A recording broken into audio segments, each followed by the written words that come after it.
करते हैं। अपनी स्पाइन एंड नेक को स्ट्रेट करके बैठिए। किसी भी मेडिटेटिव पोस्चर को अप्लाई करिए।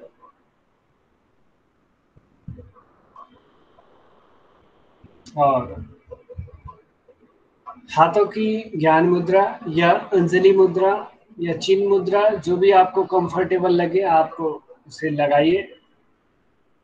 आंखों को बड़े ही सहज भाव और विनम्र भाव के साथ। मेरी वॉइस लगभग सभी को क्लियर पहुंच रही है।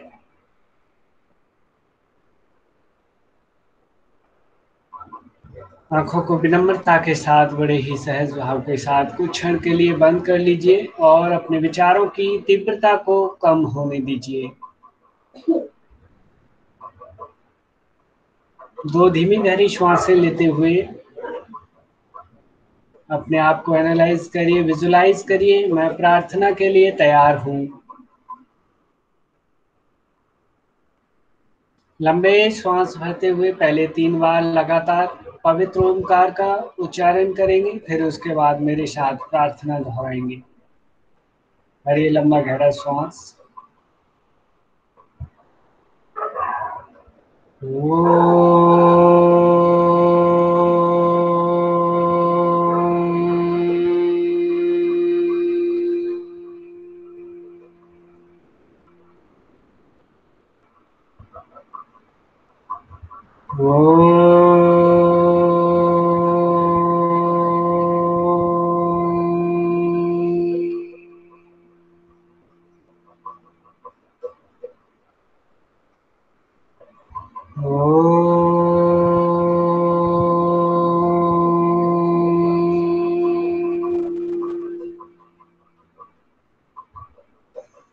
ओंकारं बिंदु संयुक्तम् नित्यं ध्यायन्ति योगिनः कामदं मोक्षदं चैव ओंकाराय नमो नमः। गुरुर्ब्रह्मा गुरुर्विष्णु गुरुर्देवो महेश्वरः गुरुर्साक्षात् परब्रह्म तस्मै श्री गुरवे नमः। ध्यानमूलं गुरुर्मूर्ति पूजामूलं गुरुपदम् मंत्रमूलं गुरुर्वाक्यं मोक्षमूलं गुरुकृपा। ॐ भूर्भुवस्सुः तत्सवितुर्वरेण्यं भर्गो देवस्य धीमहि धियो यो नः प्रचोदयात्। ॐ शांति शांति शांति। दोनों हाथों को जोड़ के नमस्कार मुद्रा बना करके अपने वक्षस्थल के पास स्थापित करें। अपनी दोनों भूमध्य के बीच में अपने इष्ट देव, अपने आराध्य की प्रतिमा को स्थापित करिए और अपने स्मृति पटल पे उनके चित्र को स्थापित करते हुए उन्हें मणि मन नमन करिए। उनसे संपूर्ण विश्व की शांति के लिए, समस्त विश्व के स्वास्थ्य के लिए प्रार्थना करिए और अपने आप से वचनबद्ध होइए कि मैं योग कक्षा के लिए तैयार हूँ। मैं पूरे ध्यान के साथ योग कक्षा अटेंड करूंगा या करूंगी। इस प्रकार का वचनबद्धता होते हुए परस्पर दोनों हथेलियों का मर्दन करिए और ऊष्मा उत्पन्न होने दीजिए। हथेलियों में अधिक से अधिक ऊष्मा उत्पन्न होने पर हथेलियों की कप शेप बना करके पूरा face, head, neck, shoulders, chest, stomach, back, thighs, legs, whole body, then raise back to the ground। भूमि को नमन करते हुए धीमे धीमे वापस आ जाइए। मैं पूर्णतः शांत और स्वस्थ हूँ, ऐसी कामना। तो प्रिय योग साधकों, हम जो सीरीज लेके चल रहे हैं, अभी जो मेरे पास जो यूनिट है वो आप जानते ही हो कि 10th यूनिट लेके चल रहे हैं। प्रैक्टिकल योगा में हम लोग अभी तक षटकर्म को कवर अप कर चुके हैं। हम लोगों ने षटकर्म देख लिए हैं और मुख्य रूप से षटकर्म पे ही चर्चा की है हमने। और आज सूर्य नमस्कार और उससे आगे के जो आसन आदि हैं उन पे हम चर्चा करेंगे। तो सूर्य नमस्कार को कहा गया है कि परंपरागत रूप से अभ्यास।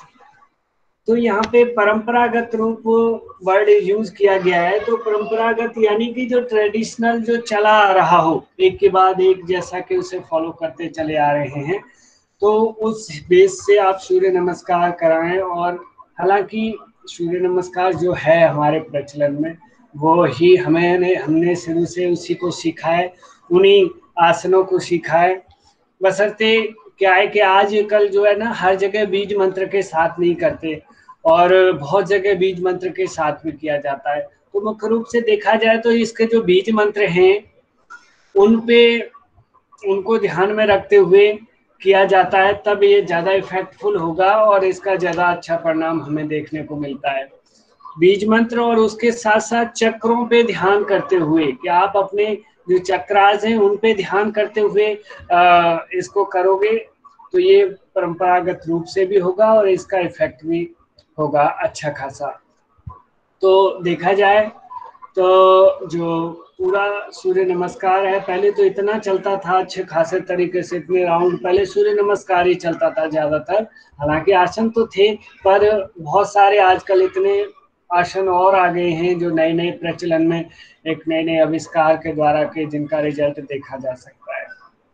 ठीक है, तो सूर्य नमस्कार को आज हम बड़े ही अच्छे तरीके से बीज मंत्र के साथ समझेंगे और ध्यान के साथ कि किस चक्र पे कब कैसे ध्यान किया जाए। मैं आपसे भी पूछूंगा आपको कितना ध्यान ज्ञान है, कितना याद है इसके बारे में। तो मुख्य रूप से सूर्य नमस्कार इज अ ग्रुप ऑफ आसनास,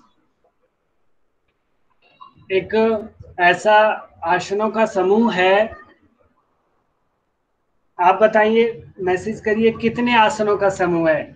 आप मैसेज करिए कि सभी लोग लिखिए इसमें कितने आसन हैं।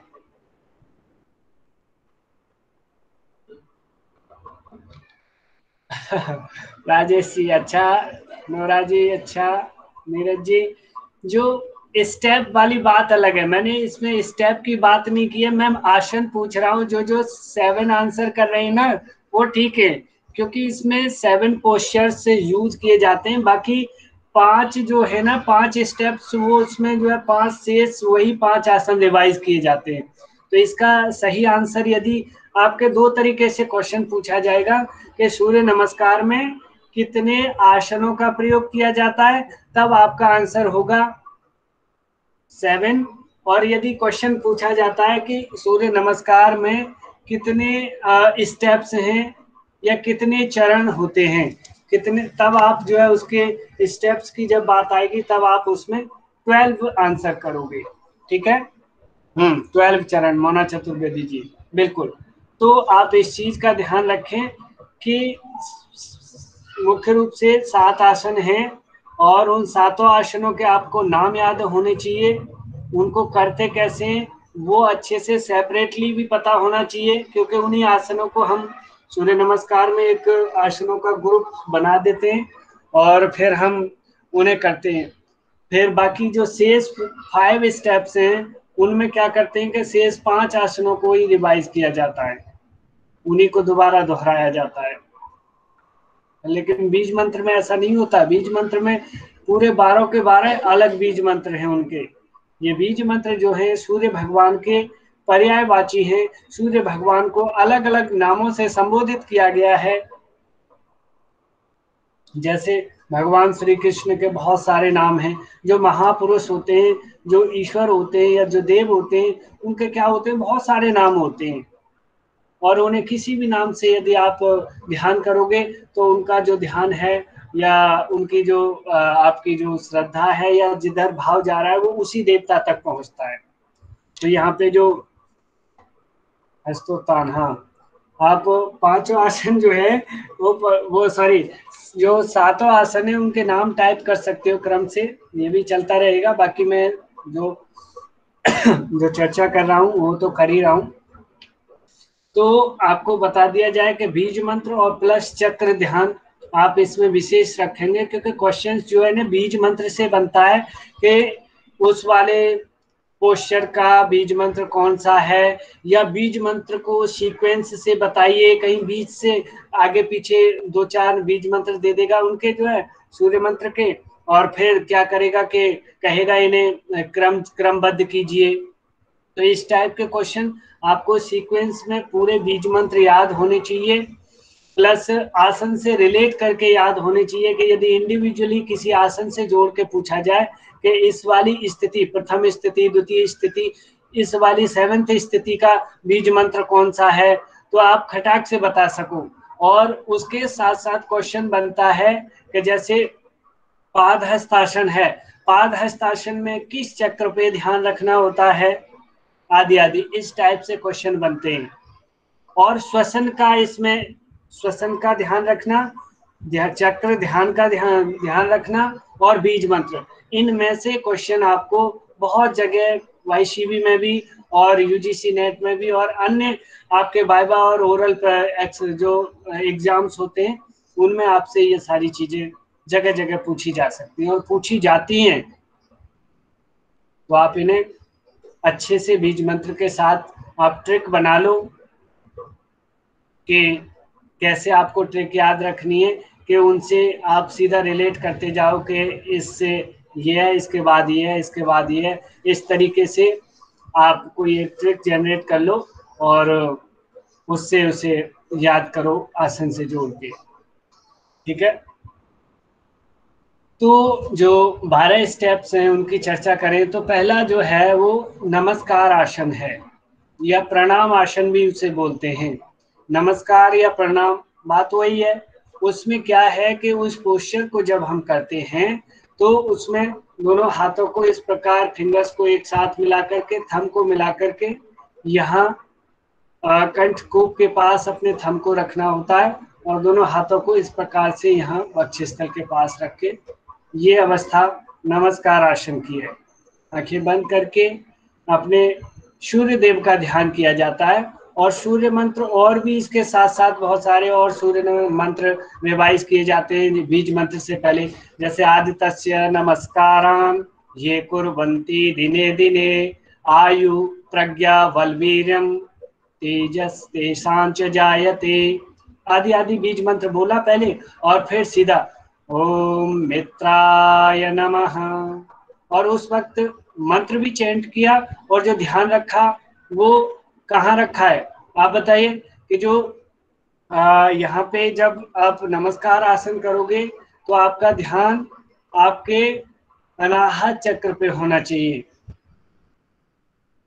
आपका ध्यान आपके अनाहत चक्र पे होना चाहिए, और बीज मंत्र होगा मित्राय नमः, यानी सूर्य को मित्र के रूप में यहाँ पे बोला जा रहा है, और सूर्य को ही याद किया जा रहा है, अलग अलग 12 नामों से संबोधित किया जा रहा है, और उनसे ऊर्जा, हम सभी जानते हैं कि the biggest source of the energy in the universe कहें हम, यहाँ पे जो भी है, जो हमारा यूनिवर्स है उसमें सूर्य ही है, और पूरे यूनिवर्स में भी जहाँ तक है सूर्य को ही माना जाता है कि सबसे बड़ा ऊर्जा का स्रोत सूर्य है।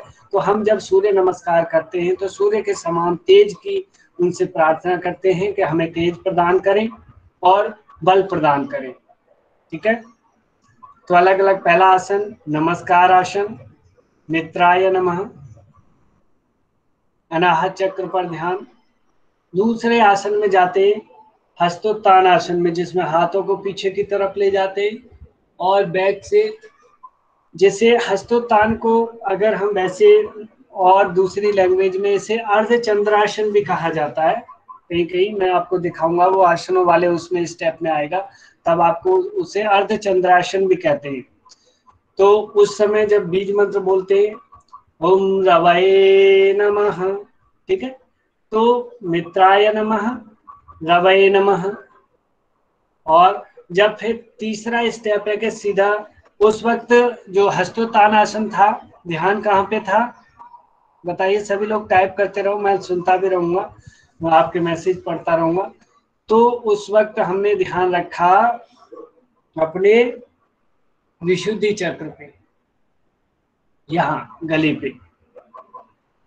चित्रण जी नमस्कार में उस पे अनाहत पे और जब ऊपर गए तो विशुद्धि चक्र पे, और पाद हस्तासन में जब आए तब आपका जो पाद हस्तासन आते हैं दोनों हाथों को रखते हैं ग्राउंड पे, और टोज तथा फिंगर्स हाथों की एक लाइन में रहनी चाहिए, आपके नीज स्ट्रेट रहें। और मोहित पाल जी बहुत अच्छे मीनिंग इनका देखिए, ये तो मीनिंग ऐसे तो ये शब्द शब्द हैं सब उनके अलग अलग। मोहित पाल जी कह रहे हैं रवि, रवि रवि रवि का मतलब है होगा सर, जो रवि रवि नाम बोला गया है ना, रवि सूर्य को कहते हैं। और उसका जब गणेश को पूरा गणेश ना कह के गणेशाय बोला जाता है, तो जब बीज मंत्र बनता है तो वो तो वर्ड्स में चेंजिंग होके बनता है, तो यहाँ रवि का मतलब सूर्य है। ठीक है मोहित जी। तो दिनकर, भास्कर, रवि ये सब उन्हीं के नाम है। बिल्कुल प्रेरणा जी आप सही कह रहे हो।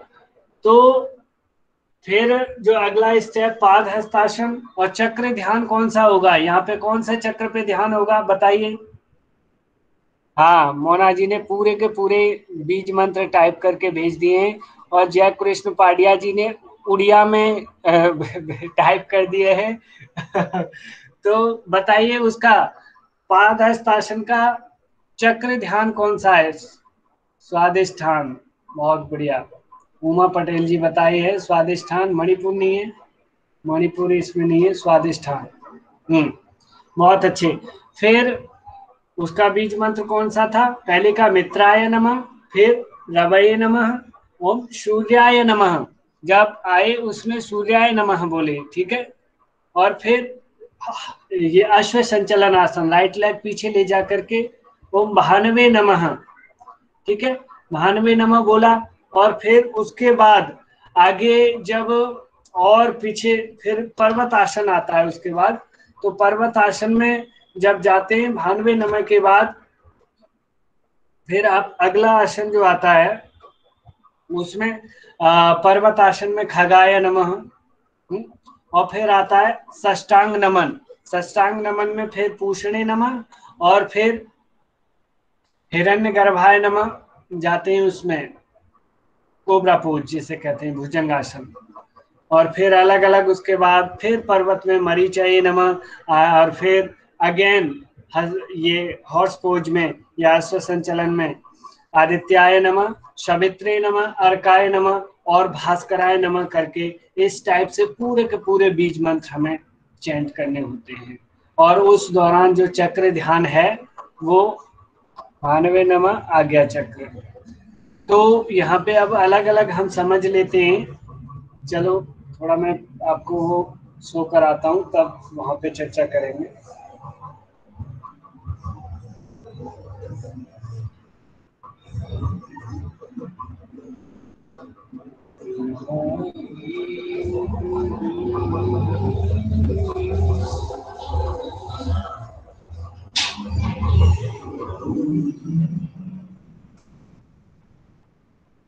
स्क्रीन विजिबल हो रही है मेरी? Yes sir. Okay, thank you.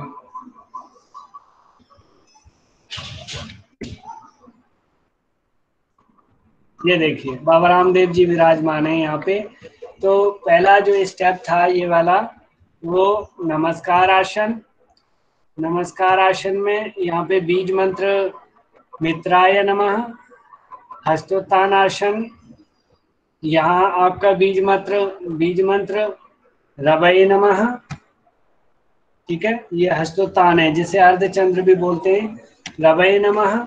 और फिर आगे चल के जो अगला स्टेप है पाद हस्त, यहाँ चक्र ध्यान भी देख लेते हैं। यहाँ पे देखिए अनाहत चक्र है, हृदय प्रदेश पे ध्यान है, यहाँ पे विशुद्धि चक्र है, अपने गले पर ध्यान है, और बीज मंत्र यहाँ का जो है वो रवये नमः है। यहाँ पे जो पाद हस्तासन है ये, इसमें ध्यान आपका स्वादिष्ठान चक्र पर है, और बीज मंत्र इसका सूर्याय नमः है। और फिर ये देखो अगला है सॉरी ये हॉर्स पोज जिसे कहते हैं, अश्व संचलन आसन। इसमें ध्यान बताइए आप लोग कहाँ ध्यान रखोगे। कौन बताएगा? आज्ञा चक्र। आज्ञा चक्र पे। बहुत अच्छे। आज्ञा चक्र पे ध्यान रखेंगे। और इसका बीज मंत्र जो होगा वो भानवे नमः। और ये पर्वत आसन है। पर्वत आसन में ध्यान कहाँ जाएगा बताइए? विशुद्धि चक्र। विशुद्धि चक्र। हाँ, दो में वैसे एक उसमें भी विशुद्धि चक्र में गया था और इसमें भी विशुद्धि चक्र में ही जाएगा। तो और इसका बीज मंत्र जो होगा वो होगा आपका भानवे भानवे नमः हो गया, खगाय नमः। ठीक है। और ये जो है ये वाला आसन जिसे बोलते हैं हम षष्टांग नमन। और कहीं कहीं अष्टांग, षष्ठ का मतलब होता है 6 और अष्ट का मतलब होता है 8। तो यदि षष्टांग नमन है तो वहां पे 2 पांस, 2 टोज और एक चिन और एक चेस्ट, ये जो है टच होते हैं। अगर अष्टांग नमन है तो 2 नीज और टच हो जाते हैं वहां पे। ठीक है। तो इस हिसाब से आप कुछ लोग षष्टांग कराते हैं और कुछ लोग अष्टांग कराते हैं। आप इस चीज का ध्यान रखें कि सब ठीक है, ठीक दोनों ही है और गलत कुछ भी नहीं मानना हमें। तो इसका जो बीज मंत्र होगा वो कौन सा होगा? पूषणे नमः। ठीक है। और ध्यान जो था इस पे जो षष्टांग नमन में मणिपुर चक्र। मणिपुर चक्र। मणिपुर। और हाँ जी, बिल्कुल ये आपको याद रखने हैं। और बीज मंत्र है पूषणे नमः। और फिर इसके बाद जो आता है अगला भुजंग आसन। ये देखिए यहाँ पे जो 7th नंबर का स्टेप है वो भुजंग आसन। बीज मंत्र है हिरण्य गर्भाय नमः। हिरण्य गर्भाय नमः। और ध्यान कहाँ जा रहा है, कौन से चक्र पे बताइए? स्वादिष्टान। स्वादिष्ठान। स्वादिष्टान। स्वादिष्ठान पादहस्त में भी गया था, इसमें भी स्वादिष्ठान में जा रहा है। ठीक है। तो एक बार और चेक कर लेंगे इसका। एक्चुअली मेरे भी स्किप हो रहा है, मेरे पास लिखा हुआ नहीं है, मैं और डाल दूंगा आपको। अब ये देखिए पर्वत आसन में पहले हमारा पहले गया था पर्वत आसन में, सेम ध्यान उसी चक्र पे फिर आएगा। कौन से में था इसमें पर्वत आसन में आप बताओ? ये जो एक विशुद्धि चक्र। विशुद्धि चक्र। विशुद्धि चक्र पर। तो इसका बीज मंत्र जो होगा वो मरीचये नमः। और फिर आदित्याय नमः अगला, फिर 9वां स्टेप आ गया और ध्यान फिर वही आज्ञा चक्र। और फिर यहाँ पे फिर स्वादिष्ठान चक्र पर ध्यान और इसका बीज मंत्र हो गया आदित्याय नमः। और फिर सवित्रे नमः इसका, और फिर अर्काय नमः। इस प्रकार करते हुए ये भास्कराय नमः। टोटल ये सारे स्टेप पूरे हो जाते हैं जिसमें के 12 स्टेप बने। और श्वसन का जो सिस्टम है वो मैं आपसे चर्चा कर लेता हूँ कि यहाँ जो ब्रीदिंग पैटर्न है वो जो ये नमस्कार आसन है उसमें श्वास लेना है और छोड़ना है, दोनों ही गति रहेंगी, इनहेल और एक्सेल दोनों। लेकिन जब हम इस सेकंड नंबर के पोस्चर में जाएंगे तो उस वक्त हमें इनहेल करना है। ठीक है। और थर्ड नंबर के पोस्चर में आते वक्त एक्सेल करना है, फिर फोर्थ में इनहेल करना है और फिफ्थ में फिर आपको एक्सेल करना है। और ये छठे नंबर की पोर्शन की जो ये जो षष्टांग नमन है या अष्टांग नमन जो है, इसमें जो पहले नंबर के में जैसे किया था जो इनहेल भी और एक्सेल भी दोनों ही, तो इसमें अष्टांग नमन वाले में दोनों श्वसन करने हैं, भरना भी है छोड़ना भी है। फिर जब भुजंग आसन में आते वक्त इनहेल करना है और पर्वत आसन में जाते वक्त फिर एक्सेल। और फिर अश्व संचलन में फिर इनहेल। और फिर पाद हस्त में आते वक्त एक्सेल।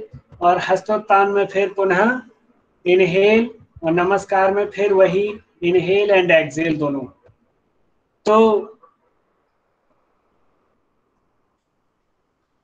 अभी मैं सभी को लगता है कि सबको क्लियर हो गया है श्वसन को लेकर के और बीज मंत्र को लेकर के और ये जो चक्र ध्यान को लेकर के बात क्लियर है? सर जो 6 नंबर की स्टेप थी सर, तो उसमें सर हम सांस को होल्ड भी कर सकते हैं ना, मतलब आपने बोला कि लेना छोड़ना है, नहीं, तो वहाँ प्रैक्टिस। होल्डिंग का मुन्ना जी ऐसा वो नहीं है कि होल्डिंग ही करनी है। एक्चुअली उसमें क्या है कि उसमें आप लें और छोड़ें, नॉर्मल ब्रीदिंग पे आ जाएं। वहाँ पे ब्रेथ होल्ड करने का ऐसा नहीं किसी में भी कहा गया है, ठीक है। जी सर। होल्ड नहीं करते कहीं पे भी, होल्ड करने की नहीं बोला गया है किसी भी स्टेप में। ब्रेथ नहीं होल्ड करनी, कुंभक नहीं लगाना होता है इसमें, ठीक है। आप नॉर्मल ब्रीदिंग पे 2 स्टेप्स में हम नॉर्मल ब्रीदिंग में रहे, नमस्कार में, और जो आप छठे नंबर का जो अष्टांग नमन वाला है उसमें, ठीक है। तो इसमें रहे, और बाकी शेष में एक में जब आप आगे की तरफ मोस्टली जा रहे हो उसमें एक्सेल करते जा रहे हो, और पीछे की तरफ जिसमें झुकना हो रहा है या बेंड होना हो रहा है उसमें आप इनहेल कर रहे हो। इस चीज का ध्यान रखोगे, और बीज मंत्र क्रम से ध्यान रखोगे कि इसका ये है, इसका ये है। चक्र ध्यान की बात करें तो चक्र ध्यान में पहले में नमस्कार आसन में आपका अनाहत चक्र था, दूसरे में जाते वक्त हस्तोत्तान में विशुद्धि चक्र था, तीसरे में पाद हस्त में जाते वक्त स्वादिष्ठान चक्र था, और चौथे में जो अश्व संचलन आसन है उसमें आज्ञा चक्र पे ध्यान था, पांचवें में पर्वत आसन है उसमें पुनः फिर विशुद्धि चक्र पे ध्यान आया, और जो छठा स्टेप है जिसमें अष्टांग नमन है उसमें मणिपुर चक्र पे ध्यान गया, और फिर पुनः जब कोबरा पोज आया तो कोबरा पोज में कहाँ बताया था आपने ध्यान? स्वादिष्ठान। स्वादिष्ठान चक्र है, तो कोबरा पोज में फिर स्वादिष्ठान चक्र में गया। उसके बाद जो फिर अश्व संचलन सेम वही पोस्चर आया, आज्ञा चक्र, स्वादिष्ठान, और फिर पुनः विशुद्धि चक्र, और नमस्कार आसन में फिर अनाहत चक्र। इस प्रकार से हमने चक्र ध्यान समझे और श्वसन पैटर्न समझा, और फिर उसके बाद हमने ये जो है बीज मंत्र समझे। मुझे लगता है यहाँ किसी को सूर्य नमस्कार को लेके कोई भी डाउट या कोई भी दिक्कत हो तो अभी आप पूछिए। सर जो 6 नंबर का है अष्टांग नमस्कार जो स्टेप है, उसके अंदर जालंधर बंद अपने आप लग जाता है, तो होल्डिंग तो हो ही जाती है ना गुरुजी? एक्चुअली उसमें जालंधर बंद कहाँ लग रहा है, कैसे लग रहा है? आप जो है ये वाला पोर्शन हमारा रख जाता है, फिर भी ये चिन्ह हमारी चेस्ट से थोड़ी नहीं लगती है ऐसे। उसमें आप कभी जाओगे तो मैं आपको दोबारा दिखाता हूँ। जैसे गुरुजी अपना फोरहेड हम लगाते हैं नीचे, तो अपनी ठुड्डी।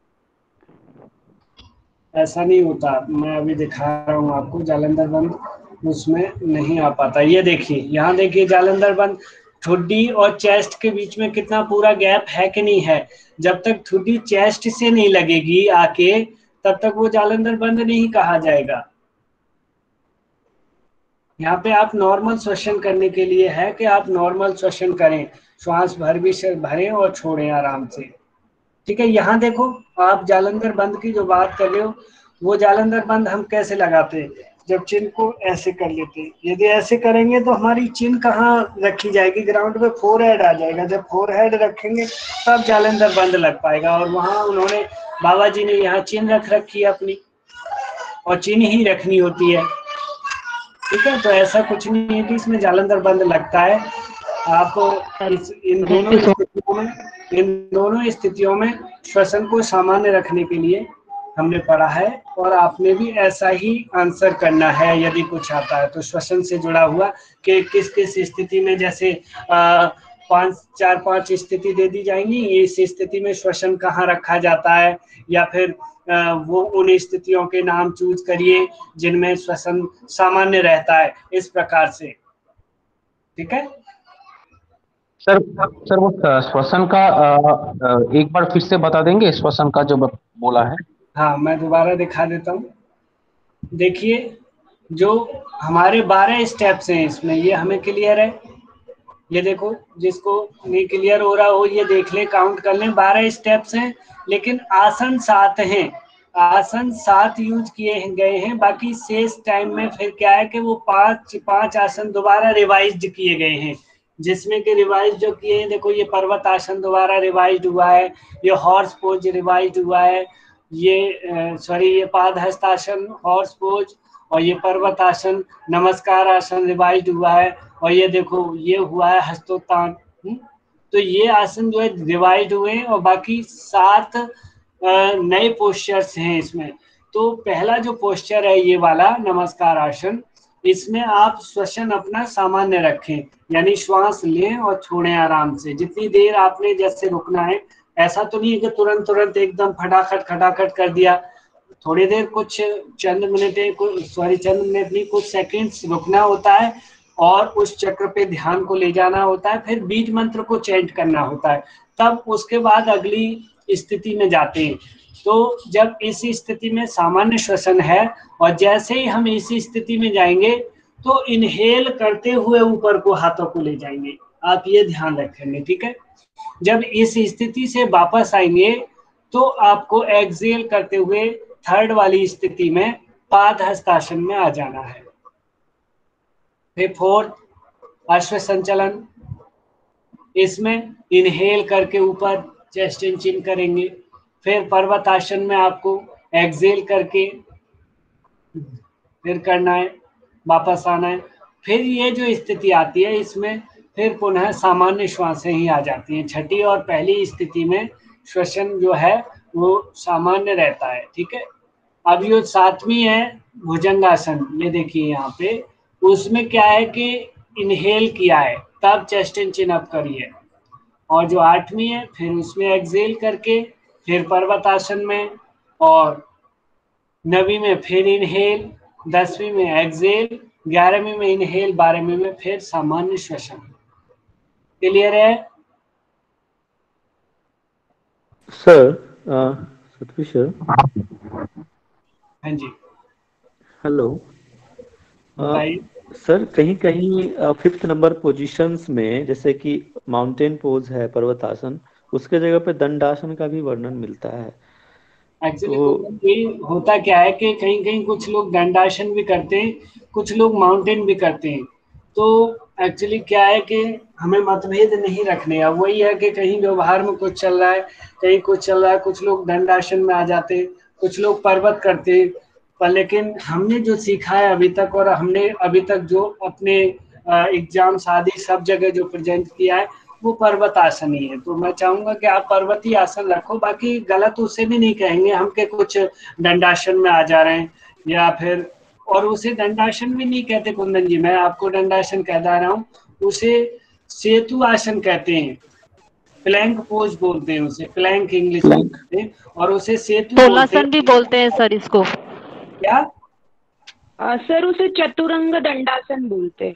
नहीं ना नहीं, ना ना ना, सर उसे तोलासन तोलासन तोलासन बोलते हैं। नहीं, तोलासन ये वाला नहीं होता, मैं तोलासन ये वाला नहीं होता। उसमें एक्चुअली दोनों हाथों पे यहाँ पे पूरा बॉडी वेट पैरों को सीधा रखते हुए उठाना होता है दंडासन। वो पूर्वोत्थान सर, वो तो पूर्वोत्थान होता है। पूर्वोत्थान वो नहीं होता, आप समझो मैं जो कह रहा हूँ वो, उसमें क्या है कि तोलांगुल आसन में आप नॉर्मली दंडासन में बैठे होते हैं। एक्चुअली अभी मुझसे नहीं लगेगा, लेकिन मैं स्थिति बता देता हूँ आपको।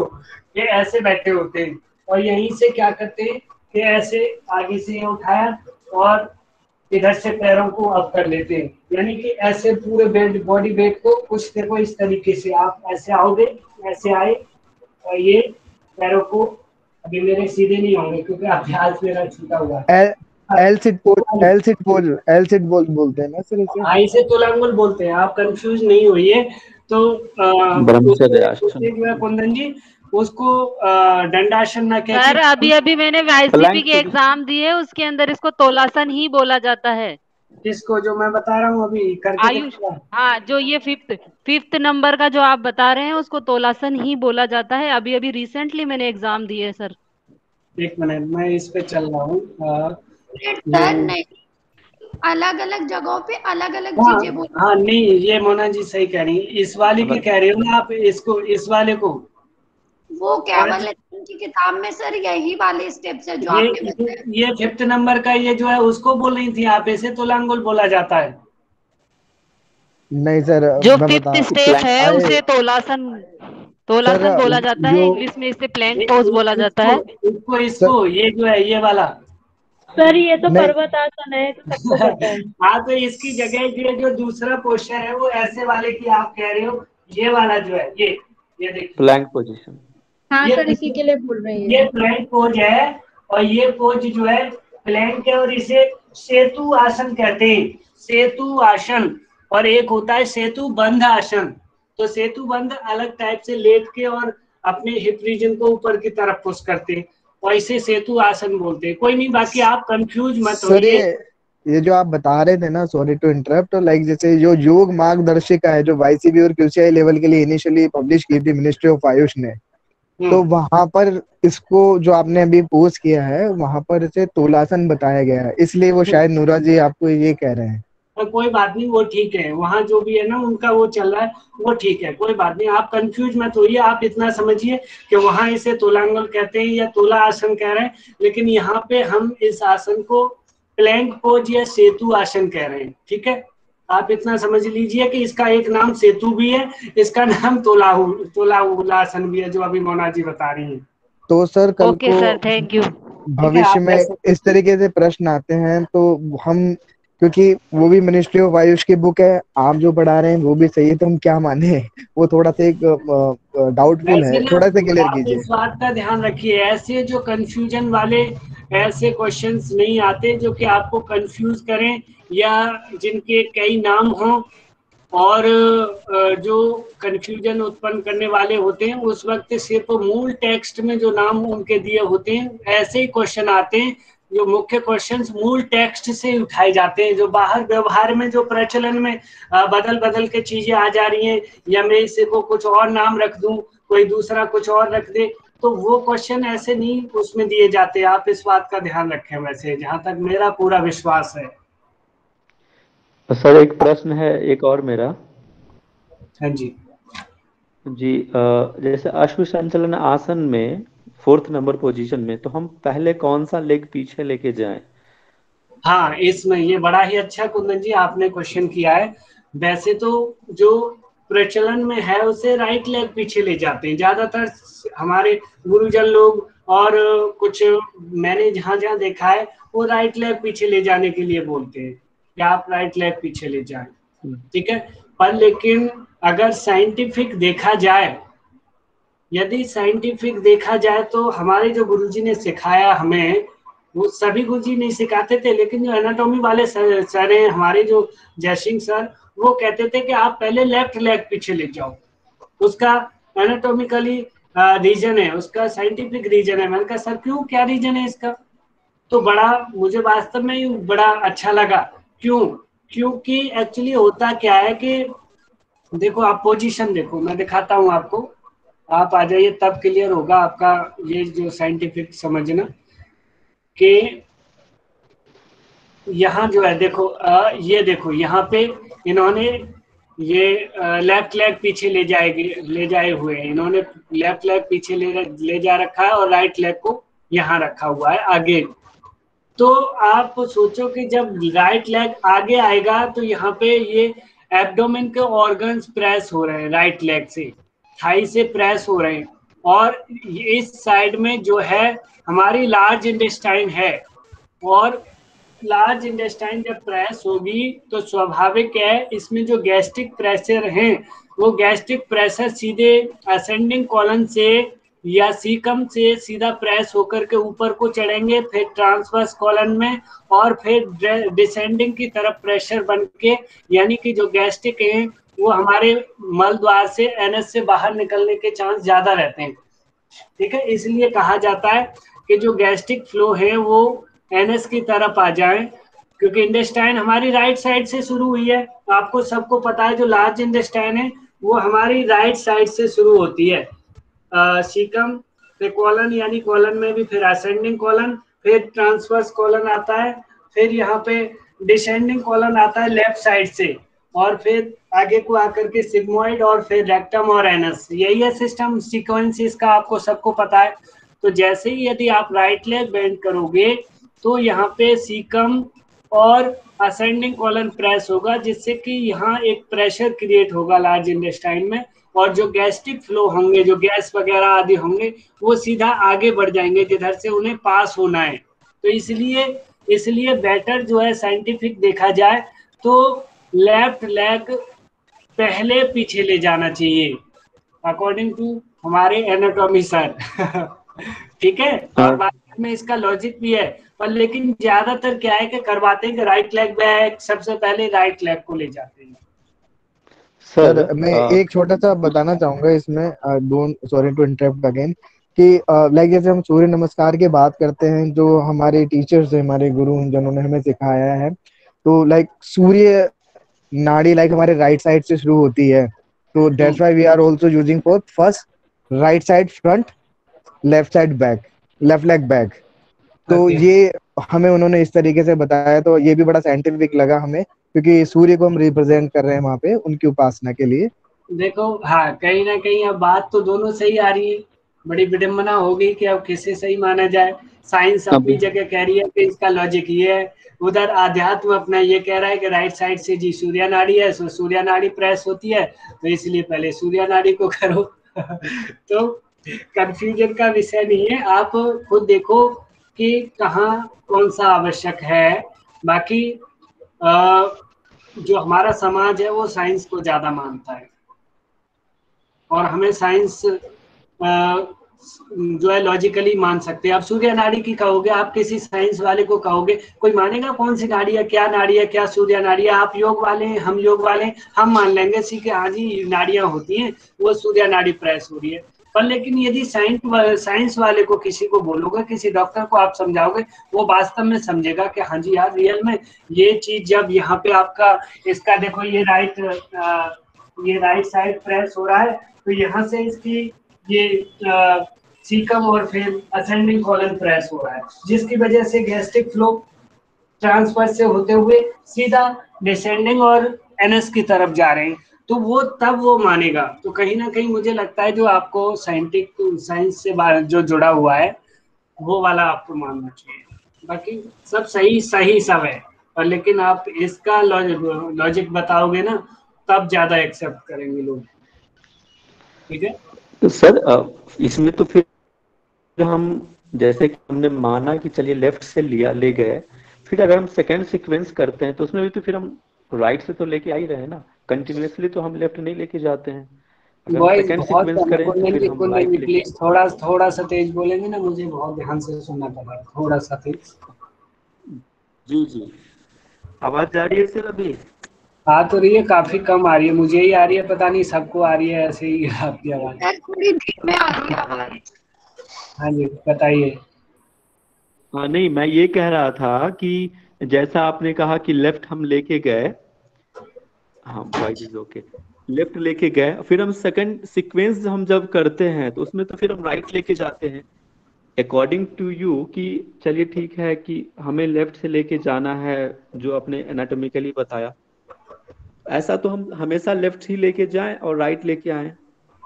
नहीं सेकंड एक्चुअली सीक्वेंस तो होता हम क्या करें। है कि फर्स्ट टाइम पहली बार देखना होता है, पहली बार जो गैस्ट्रिक फ्लो है उस वक्त का ध्यान रखना होता है। बाकी फिर आप बार बार फिर अगली नेक्स्ट टाइम दूसरा, फिर वो दूसरा, फिर तो क्रम चलता रहता है लगातार, एक ही पैर को हम पीछे नहीं ले जाते। पहली बार जब जाते हैं तब जैसे राइट लेग फर्स्ट टाइम पीछे ले गए, तो नेक्स्ट टाइम जब जाएंगे तो लेफ्ट लेग पीछे ले जाएंगे।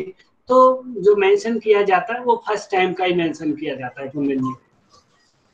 अच्छा ठीक, अभी जो इन्होंने वही मेंशन किया, मैं भी वही बात रखने वाला था, जो सूर्य नारी की जो चर्चा थी, मैं भी कई जगह इस पे बात किया, तो कई लोगों जो गुरुज थे उन्होंने सूर्य नारी की चर्चा की, जो डॉक्टर से रिलेटेड थे लोग जो एनाटॉमिकली थे वो लेफ्ट से बात कर रहे थे। तो बिल्कुल बिल्कुल, देखो मैं मानता हूँ हमें वो भी एक्सेप्ट करना है, क्योंकि हम एक ऐसे क्षेत्र के हैं, हम आध्यात्म से भी जुड़े हैं, और हमें यदि अपने योग को पॉपुलर करना है तो उसे साइंस से जोड़ के बताना पड़ेगा, क्योंकि साइंस जो है प्रूव्ड बेस है, वो आपको उसको प्रूव करके दिखाना होता है। उनको जब तक आप नहीं बताओगे, उनकी लैंग्वेज में नहीं समझाओगे कि ये ऑर्गन है, अब ये ऑर्गन ऐसे ऐसे प्रेस हो रहे हैं, तो तब तक वो एक्सेप्ट ही नहीं करेंगे कि साहब हम इसे ही क्यों ले जाएं, किसी को भी ले जा सकते हैं। और नाड़ी वाड़ी की बात जो रही, वो नाड़ी सब नहीं मानते, डॉक्टर्स लोग नहीं मानते हैं। क्योंकि उसे देखा नहीं जा सकता, उसे सिर्फ महसूस किया जा सकता है, और सिर्फ हमारे ग्रंथों में ऐसा वर्णन है जैसे हम मानते हैं। बाकी नाड़ियां कुछ दिखाई तो देती नहीं है, काट के देखोगे तो आपको सीकम, असेंडिंग कॉलन, ये इंटेस्टाइन के पार्ट्स तो इजीली दिख जाएंगे और वो दिखा देंगे आपको, लेकिन हम नाड़ियां नहीं दिखा सकते किसी को। ठीक है, ठीक है सर। वैसे अभी वैसे कमेंट आ ही गया था, आसन प्राणायाम मुद्रा बंद में भी राइट लेग पीछे ले जाने की बात है, मैं एक बार खोल के बैठा हाँ, हुआ वो था। मैं समझ रहा हूँ कुंदन जी, वो मैंने पढ़ लिया है, आनंद जी ने कमेंट कर दिया है, हाँ। वो ठीक यही है, पर स्वामी लेकिन सत्यानंद, स्वामी सत्यानंद की किताब है मुंगेर वाला। सॉरी जी जी, कह रहे हैं स्वामी बिहार स्कूल ऑफ स्वामी योगा की जो बुक है ना, आसन प्राणायाम। वॉइस आ रही है किसी की, आउट माइक ऑन है, तो मैं यही कहूंगा कि दोनों चीजों को सही रखो भाई। हमारी संस्कृति में मतभेद बहुत मिलेंगे, और मतभेदों को हमें एक्सेप्ट करना है और अपने मन से सोचना है कि कहाँ पर हमें कौन सी बात रखनी चाहिए। ज्ञान हमें सारी बातों का होना चाहिए कि सूर्य नाड़ी भी प्रयास हो रही है, हमें ये भी पता है। तो जिस जगह हम ऐसे क्षेत्र में होंगे जहाँ सिर्फ योग के ही लोग हैं, तब आप इस बात को बताओगे तो वो बड़ा खुशी खुशी मान लेंगे कि हाँ जी सूर्य नाड़ी प्रेस होती है, बड़ा अच्छा बताया गुरुजी ने, बड़ा अच्छा है। लेकिन आप ऐसी जगह होगे कि जहाँ साइंस वर्ग के लोग होंगे, तब फिर आप यदि सूर्य नाड़ी की बात करोगे, वो आपके ढीले बस्ते में डाल देंगे, बोलेंगे होगी कोई सूर्य नाड़ी, पता नहीं क्या नहीं, चलो ठीक है। पर यदि आपने ये बात बताई वहां पे कि आप जो है पहले लेफ्ट लेग ले जाएं, इसका तात्पर्य, इसका लॉजिक ये है, तो वो बड़ी खुशी से समझेंगे कि कुछ अच्छे खासे ट्रेनर हैं। थैंक यू, अब आगे बढ़ते हैं, बहुत इस पे चर्चा होगी। हाँ, सभी को दोनों का आंसर पता होना चाहिए, ठीक है। बाकी मुझे लगता है सूर्य नमस्कार से लगभग सभी के पॉइंट्स क्लियर हो गए हैं जो भी है। और इसके फायदे की बात करें तो बेनिफिट्स तो इसका इतना है कि सर पूरा संपूर्ण शरीर की विकास के लिए कहें हम सर फिजिकल। इनके मंत्रों का अर्थ भी पूछा जाता है क्या, कि जो ये मंत्र हैं, बीज मंत्र, ये क्या रिप्रेजेंट करते हैं? ऐसा कोई अर्थ नहीं पूछा जाता, सिर्फ ये पूछा जा सकता है कि, और ये पता होना चाहिए कि ये जितने भी मंत्र हैं ये सूर्य के नाम हैं, सूर्य के 12 नाम हैं। ठीक है, जैसे आप में से कई लोगों के 2-2 3-3 नाम होंगे, स्कूल में कुछ अलग, घर पे कुछ और बुलाया जाता है, लेकिन व्यक्ति एक ही है।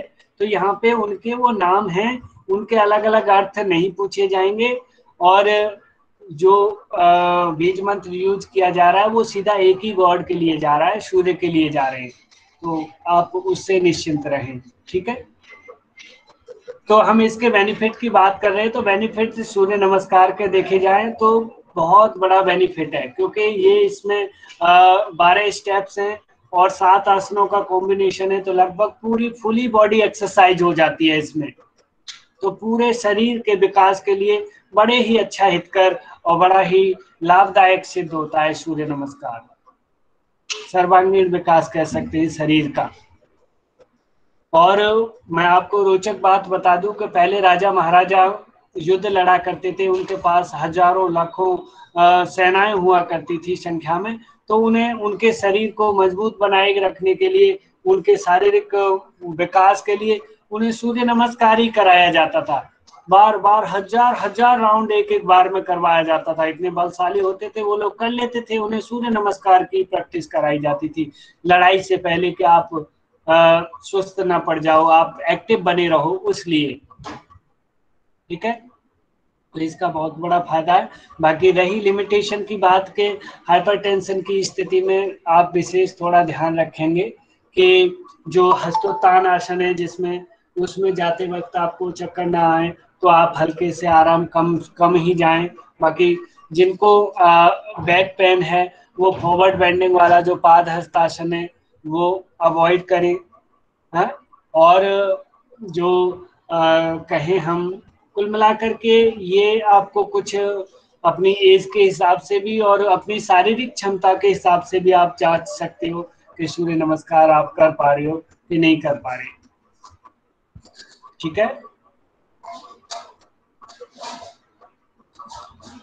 तो कुछ क्विजिंग कर लेते हैं क्योंकि टाइम हो गया है। आपका कोई डाउट हो तो आप पूछ लीजिए, नहीं तो कुछ क्वेश्चन आंसर सूर्य नमस्कार सर वो हरिओम हाँ जी सर हाँ जी मेरी आवाज आ रही है? हाँ जी बोलिए। हाँ, ये सूर्य नमस्कार का ऋग्वेद में उल्लेख है ऐसा कुछ कहते हैं, तो ये सही है या नहीं है? ये बात सही है। सूर्य नमस्कार अपने प्राचीन समय से चला आ रहा है और प्राचीन समय में था। ऋग्वेद वाली बात सही होगी यहाँ तक है, क्योंकि मैंने वैसा ऐसा मैंने नहीं सुना है, पर लेकिन ये बात पक्का है क्योंकि सूर्य नमस्कार हमारे प्राचीन और आदि समय से सूर्य नमस्कार पहले से था।